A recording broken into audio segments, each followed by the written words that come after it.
A Lei Áurea realmente trouxe liberdade para mais de 700 mil escravos? Ou a abolição foi apenas uma transição para outra forma de opressão e exclusão da população negra?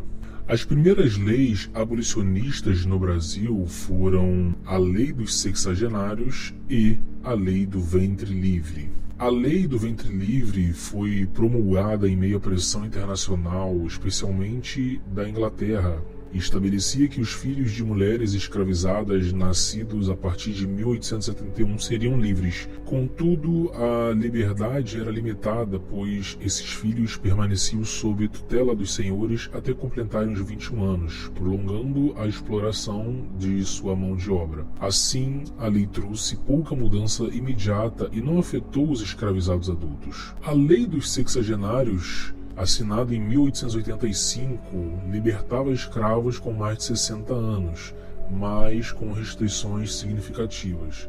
Muitos precisavam continuar trabalhando por mais 3 anos para compensar seus antigos senhores, e como a expectativa de vida dos escravos era baixa, poucos chegaram a se beneficiar dessa lei. Essa medida também refletia a intenção de proteger os interesses dos proprietários e retardar a abolição total. Essas leis, apesar de serem marcos na trajetória abolicionista, foram limitadas e mantiveram o status quo econômico e social. Só com a crescente pressão de movimentos abolicionistas e a resistência dos escravizados que o Brasil finalmente tomou medidas mais concretas. Em 13 de maio de 1888, a princesa Isabel assinou a Lei Áurea, um dos momentos mais simbólicos da história do Brasil.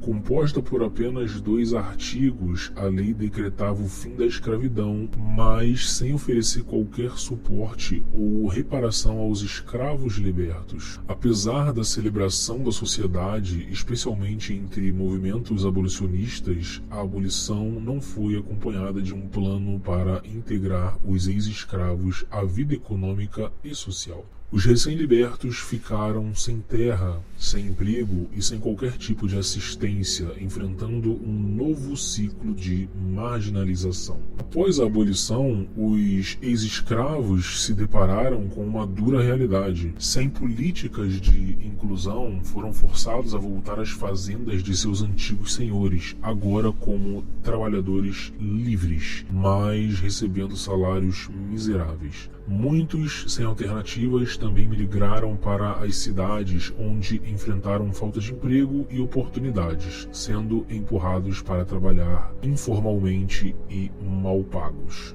A exclusão social, combinada com o preconceito racial, limitou as chances de mobilidade social dos libertos, criando uma dependência das elites agrárias e das estruturas de poder. As relações de trabalho no pós-abolição pouco diferiram da escravidão, mantendo a população negra em condições precárias e sem direitos. Sem oportunidades no campo ou nas cidades, muitos ex-escravos se estabeleceram em áreas periféricas das grandes cidades, como o Morro da Providência, no Rio de Janeiro, onde surgiram as primeiras favelas. Essas áreas eram desprovidas de infraestrutura, sem saneamento, água potável ou iluminação. As favelas surgiram como consequência da exclusão econômica e social dos negros. Os ex-escravos, sem acesso à moradia digna e empregos formais, foram forçados a construir suas próprias moradias em terrenos não valorizados, criando um ciclo de marginalização que perdura até hoje.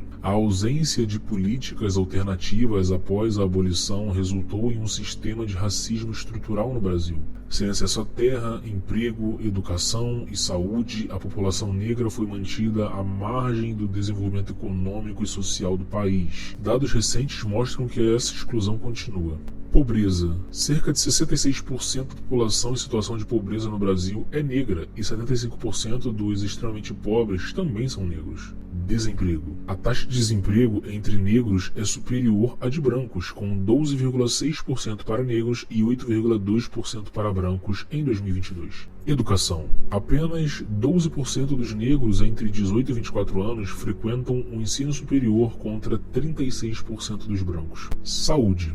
A mortalidade materna é mais alta entre mulheres negras e há maior dificuldade de acesso a serviços de saúde em áreas periféricas onde a população negra está concentrada. Essas desigualdades são um reflexo direto do racismo estrutural que se consolidou com a falta de medidas inclusivas no pós-abolição. O que teria mudado se os ex-escravos tivessem recebido terras? E o racismo estrutural é uma herança direta da falta de ações após a Lei Áurea? A abolição da escravidão, embora celebrada, não trouxe liberdade real. Em vez de promover a inclusão, o Brasil perpetuou a marginalização da população negra. A verdadeira libertação só será alcançada quando o país reconhecer sua história e tomar medidas concretas para enfrentar o legado da escravidão. A Lei Áurea aboliu a escravidão formalmente, mas será que as estruturas sociais e econômicas que sustentavam a escravidão se mantiveram no Brasil após 1888?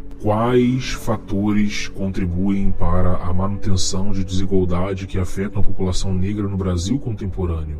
O que podemos entender como escravidão moderna no contexto brasileiro atual?